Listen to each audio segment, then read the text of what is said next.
Ladies and gentlemen, it's Ukrainian talk show on Pod TV. My name is Sasha Star, and my guest today is Dr. Jonathan Lockwood. Welcome to the show, Jonathan. Thank you, Sasha. Glad to be here as always.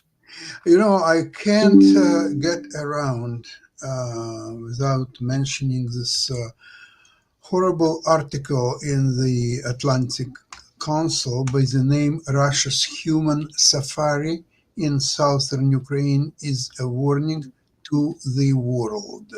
So what Russians are doing, for example, they are aware of certain, for example, food distribution by United Nations or by somebody else. So they make announcements, so people are coming there, staying in line to get the food.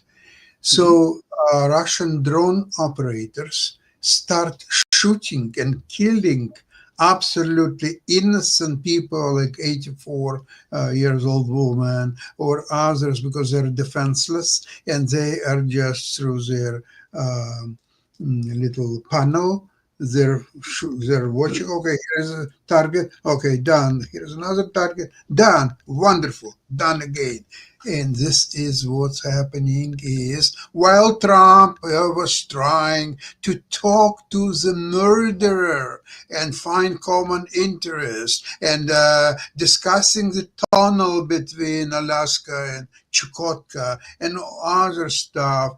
Come on, it's getting ridiculous. Yeah, well, that is obviously something that his staff need to bring to his attention. Yeah, it needs to be brought to his personal attention exactly the type of thing that you've just described, and that would horrify any reasonable human being because, after all, President Trump has stated time and again that he wants to stop the killing.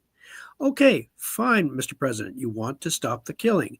In that case, when you see that the soldiers who are under your opponents, under your adversaries' command, are engaging in these willfully arbitrary, cruel, arguably incredibly cruel actions, morally depraved, actually, when you consider what they are doing and why they are doing it, and it serves no military purpose. They're killing people who are just trying to get food. So when that is brought to his attention and presented to him in the proper context, then he should, in fact, engage in not only in even more decisive sanctions that he is already approving, taking that appropriate measure there, but he should also, in recognition of the fact that his opponent is apparently morally depraved and without any sense of human decency, then in that case, he should go ahead and, again, from my perspective, and I would argue this to his staff, or I would argue it to the president, Mr. President, you need to completely take the gloves off here. You need to allow the Ukrainians not only to have unlimited freedom of action to engage targets in Russia, to including Moscow, but also you should go ahead and give them the Tomahawks. Give them the Tomahawks that apparently got the attention of the Russian leadership to begin with. As okay, you can continue to engage in these arbitrary acts of willful moral depravity. Fine, we will just go ahead and let the Ukrainians deal with you as they will. You see, Jonathan, Trump, so concerned about the front lines losses for both sides. He's talking about 7, sometimes 10,000 a week, which is quite possible. Probably that's what it is. However, this is front lines between two fighting armies. So the losses are acceptable. It's part of the war. So it should not be Trump's problem whatsoever. It's a one side fighting another side, and there is nothing can be done about it except if one side does a terrorist attacks, the most blatant when they are killing absolutely innocent, defenseless, older people. This is completely different level than fighting on the front lines. You cannot punish army fighting on the front lines. That's why they are there. Exactly. And if you want to draw an appropriate analogy to explain to the president why this is not acceptable, all you need to do is point out to him the experience of World War II. what the Nazis were doing. The Nazis were not confining their attacks to principally the opposing soldiers. No, they did this everywhere they invaded. They carried their war to civilians. And so, and by the way, in response, when we first began the Allied bombing campaign of Germany, we began bombing these we had limited capacity in 1943 to bomb targets. We didn't have the range nor the fighter cover to be able to extensively bomb all over Germany. But as the war continued and the bomber offensive continued, we eventually broadened our air offensive beyond just strictly military targets to targets which could be say, well, okay, there you can't avoid hitting the civilian population. And so we ourselves crossed that, drawing that moral distinction between bombing civilians and bombing strictly military targets. We crossed that boundary ourselves as an alliance during World War II. But we weren't doing it for the pleasure of it. We weren't doing it just to say, oh, let's see how many civilians we can nail this time. We actually tried to exercise as much restraint as possible given the circumstances. But in this case, you have an adversary who is clearly not winning the war. He is not winning. He is not overrunning Ukraine. And now, out of desperation or just simply sheer malice, the opponent is engaging in attacks against, as you said, helpless civilian targets who cannot defend themselves, or simply trying to get food that is being provided by the United Nations, which is not. And Russia, as far as we know, apparently is not at war with the United Nations, although that could change if they keep up their behavior. Well, I think there is also, Russians are providing free entertainment for their soldiers. Maybe that's another reason why they're doing what they're doing. But the Russians have a very, very strange idea of entertainment. Absolutely, and that's what Trump had to discuss with Putin. That's why he had to prevent at least the killing of civilians on the front lines. It's not his business. They are fighting, and one side believes that it will prevail, same as the other side, and they have to fight it out until one side will see that probably they will not be able to prevail, or the price to prevail will be such high that nobody wants to pay anyway. It's not worth the effort at that point. Absolutely, yeah, you're quite right on that. And what President Trump, from his argument, from his perspective, he is trying to raise the price of them continuing the conflict beyond which they are willing to tolerate. And in that case, well, that makes sense. But at the same time, now if the president could, again, and I would say this is a suggestion, the president could say that if you and your military continue to wage war against the civilian populace of Ukraine, which arguably is what they're been doing already, trying to damage the infrastructure in such that the Ukrainians will have difficulty getting heating oil or for the coming winter, that sort of thing. But they are already waging war against the civilian population in an effort to try and break the morale of the Ukrainian people, which is not going to happen. History suggests it, current behavior suggests that's not going to happen. And so that is a futile endeavor. But for them to continue engaging in that, he should, and other nations should, say that there will be repercussions that extend beyond the military end of the conflict. They will be seeking reparations from Russia, recompense from Russia, for one thing, return the Ukrainian children that you kidnapped. Return them to their homeland. All these sorts of things, and the West has plenty of leverage, economic leverage as well as other types of leverage that it can exercise. And they should warn that they should warn the Russian leadership that the punishment will not end with the end of the military end of the conflict itself. It will extend into the post-war period, where we will demand that you not only make good, to the best of your ability, make good what you have to the harm that you have inflicted, but to not to cease. It's a cease and desist order. Stop what you are doing. Desist. Don't do it anymore. Well, when Trump can clearly see the European and Ukrainian resolve to continue fighting Russia, absolutely not even square meter of Ukrainian territory be given to Putin to please him and curse for peace. So now Trump, I think, is engaged in a strategy of getting himself above the battle. So he's now neither on this side or that side. He's observing the battle. And in the right moment, he could come back and say, okay, here's what you have to do to have the peace or so on. You do this, you do that, or so on. And fly back, so to speak. But it seems to me that the Europeans and Ukrainians resolve at such a high level that Trump can no longer ignore it. He has to, not to be left out and say that, okay, nobody needs him anymore. We can deal with Russia the way we understand how to do it, and so on. So Trump is not cutting his attachment to this conflict, but he is waiting for the right moment to strike. What do you think? He wants to be perceived. Number one, keep in mind, Sasha, he wants to be perceived as a peacemaker. He wants to be kept in mind for a Nobel Peace Prize. Yeah, okay, I can understand that logic given what he's gone through.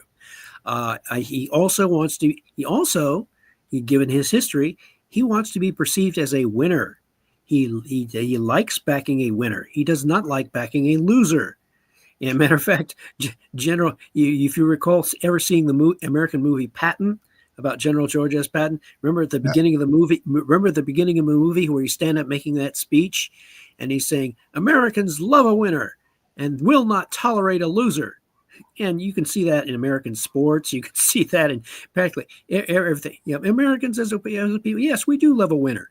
We have all sorts of wonderful stories about our favorite stories about underdogs, people who are expected to lose and they instead win. Oh, that's our favorite kind of story. And you see that in movies all the time. But they will not tolerate a loser. And and the ironic thing that Patton said in that speech, I'm not sure that he said that exactly, but in the movie he says, that's why Americans have never lost and will never lose a war. Well, sorry about that, George. Because he said, because the very thought of losing is hateful to Americans. That could also well be true. So that in any case, though, President Trump is very American in the sense that he loves to back a winner. He does not like to be perceived as a loser. He does not like to be perceived as backing a loser. And so right now he himself is struggling with this, having to change his own mindset to get used to it. He could get used to the fact that his allies, the people he has to deal with, the Europeans, they have a very different view. They have a much clearer historical memory of World War II and the cost of appeasement and the cost of trying to buy peace at any price. They remember the example of Neville Chamberlain. They remember those examples. They learn from those examples, and they do not. And of course, the members of Eastern Europe, the members of the former Warsaw Pact, they remember what it was like to be under Russian domination. They didn't like it then either. And they don't want a repeat of it. They don't want to experience that again ever. So yes, they all recognize, even if they don't necessarily speak it as forcefully as we would like, they nevertheless recognize that Russia cannot be appeased in any way or rewarded in any apparent way for its having engaged in aggression against Ukraine. I fully agree with that. Perhaps the United States is not responding as forcefully or as wholeheartedly as you and I would like. I would like. I mean, heck, if I had had my way back in my article in 1994, I was arguing that the Ukrainians should retain their nuclear weapons. That would have gone a long. That's a what if that would have gone a long way towards stopping any future war in Europe. And but unfortunately, we did not take that choice. We chose, apparently, I wrote an editorial which said, "Song of Peace has undertones of appeasement." which is what I said in 1994. And that, and unfortunately, my prediction came true. the Uh, by the way, Jonathan, I want to ask you this examples that you just quoted about Ukraine giving up its nuclear arms and weapons in 1994, and look what's happened with Russian war Yeah. in Ukraine. Do you think that it will lead to proliferation of countries trying to get at all cost the nuclear weapons? Because Well, this, that was the choice. Uh, that was the choice that I pointed out that was facing the West in with the Ukrainian nuclear weapons problem. And I stated at the end of the article that absent decisive intervention by the West, we will soon be confronted with having to confront either the Scylla. You remember the Scylla and Charybdis in the yes, Odyssey? Yes, our hero Odysseus had to confront two disagreeable choices. We could either pass by Scylla, the monster, and he was told he would probably lose a few men, or the alternative was to try and navigate Charybdis, the whirlpool, in which case he would probably lose everything.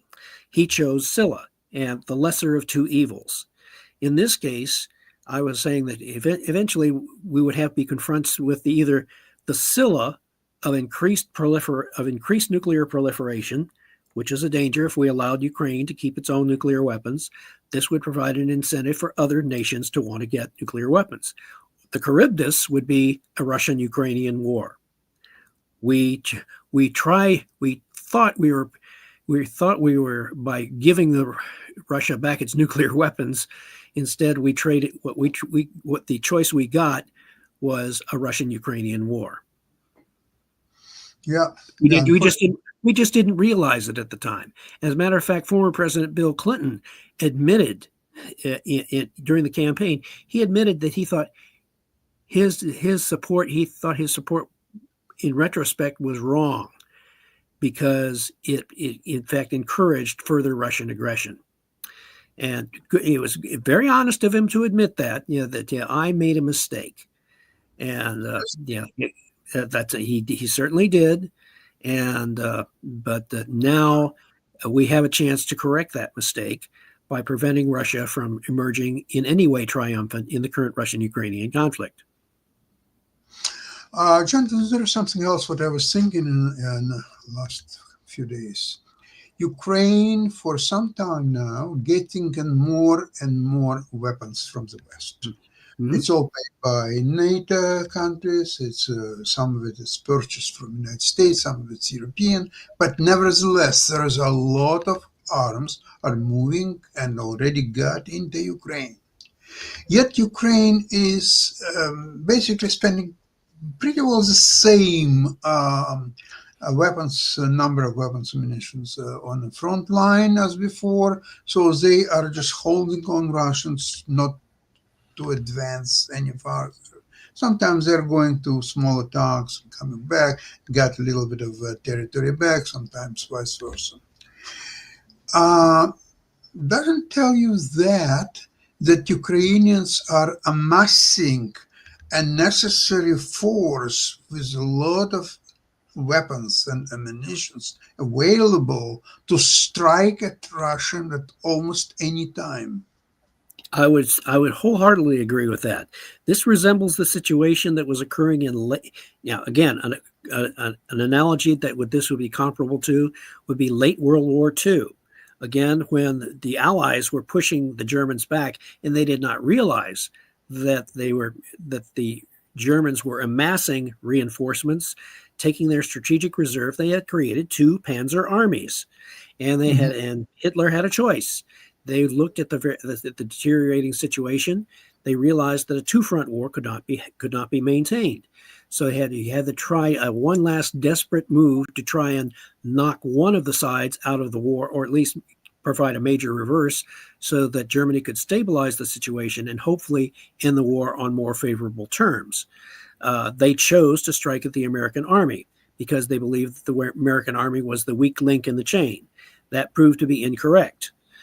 But again, as I've argued, a good alternate move, even though some would argue against it, is if they had taken those two panzer armies and struck against the Soviets, and again, specifically to free the 19th Army from the Courland Peninsula, allow the Courland Peninsula to escape so that the Germans could establish a stabilized front line in the east and give them a better opportunity to surrender, if necessary, to the Western Allies rather than to the Russians. Again, if we flip the situation around in the current situation, and we notice that we all know that, as you said, the Ukrainians are acquiring quite a number of new weapons, far beyond the need for pure defense. That's fine. And what I suspect, I have no special information to confirm this. What I have is historical experience and my observation and knowledge of military strategy. What the Ukrainians are doing behind their wall of drones that they have in front of them, holding off the Russians in the east, they're using this to conserve manpower. And what they have probably created is a strategic reserve of, it could be whatever number of brigades the Ukrainian military thinks would be necessary to execute a successful counteroffensive. Where would they launch this counteroffensive? Well, launching it directly against one of the 4 occupied oblasts in the east would not be quite as decisive. It would be nice, but it would not be a war ending. It would not be a sufficient shock to convince the Russians that this war is futile. The decisive point to launch that counteroffensive, given the fact that the Ukrainians have been steadily wearing down and wearing out the Crimean air defenses and various other aspects in Crimea, suggests to me that they are creating a strategic reserve, which at any moment of their choosing, they will use to unleash a counteroffensive to, number one, seal off Crimea from logistical and reinforcements from Russia over the Kerch Bridge, but at the same time then launch a counteroffensive to force the surrender of the Russian occupiers of Crimea. The recovery of Crimea by Ukraine would be a sufficient operational defeat, in my view, to convince the Russians, okay, this is useless, we can't win this war, because Crimea is a very valuable base. It has great symbolic value, it has great economic value, and it is to my mind the logical target for that counteroffensive, that massive blow that you are speaking of. That's the logical point where I believe the Ukrainians will strike, and successfully. And remember when President Trump was telling Zelensky, "You don't have any cards," and so Zelensky's not saying anything along those lines. But he's probably thinking to himself, "Oh yes, I do have some cards. Wait till you see what happens when I play them." Yeah, and it appears to me that Putin doesn't have any more cards to play, whether it's politically or economically. He's got a handful of 2s, 3s, 4s, and none of them match. He doesn't even have enough for a small full house. I mean, he's got a pathetic poker hand. And he's probably also in chess terms, he's at least a piece down and possibly more. So in a poker, if you have miserable hand, what you do, you throw it away and waiting for the next deal, or fold. Or you can run a massive bluff. That's true. Yeah. You can, with that very weak hand, bet as if you had a powerful hand.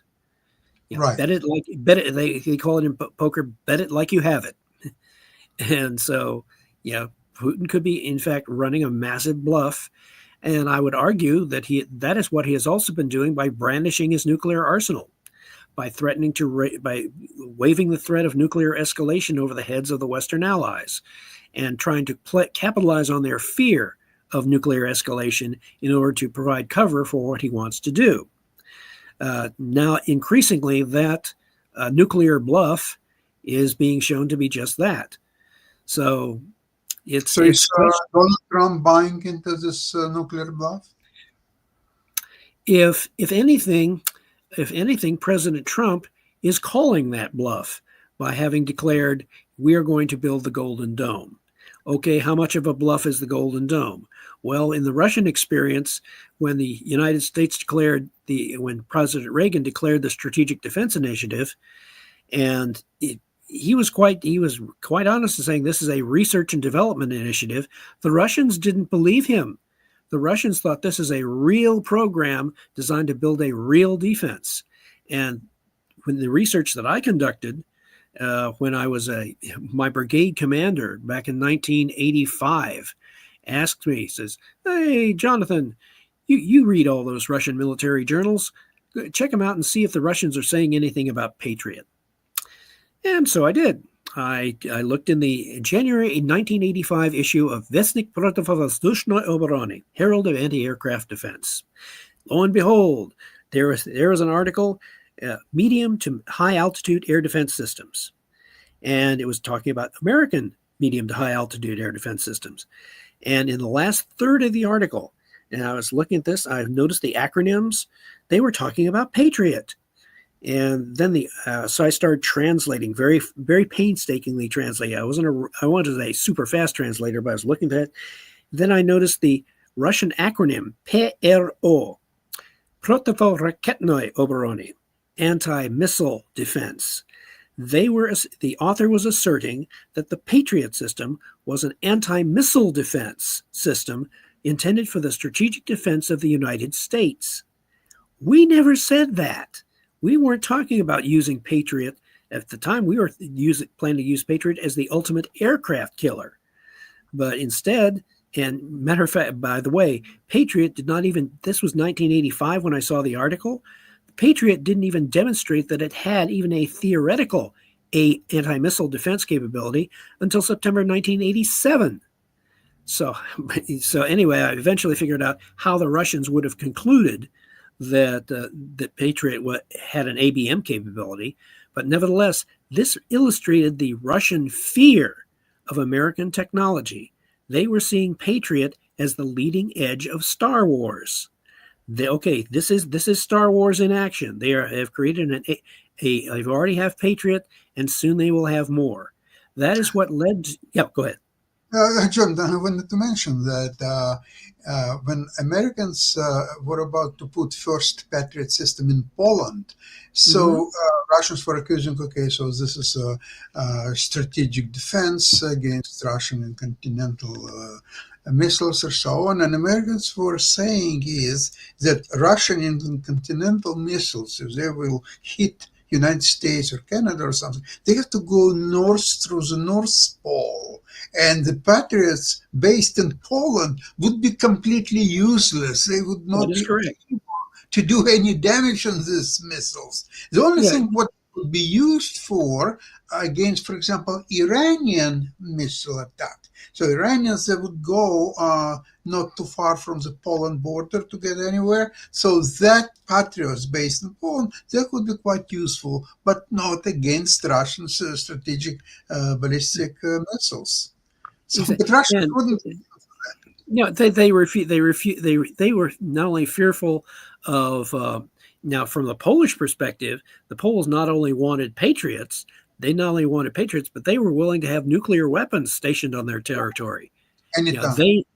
Anytime, because remember, all of those members of the Warsaw Pact, in Poland, we can recite them all those Eastern European members of the Warsaw Pact, they were all privy to the war plans that the Warsaw Pact had for war against NATO.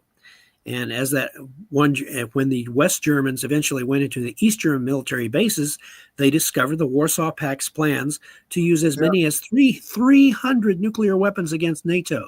The concept was quite simple.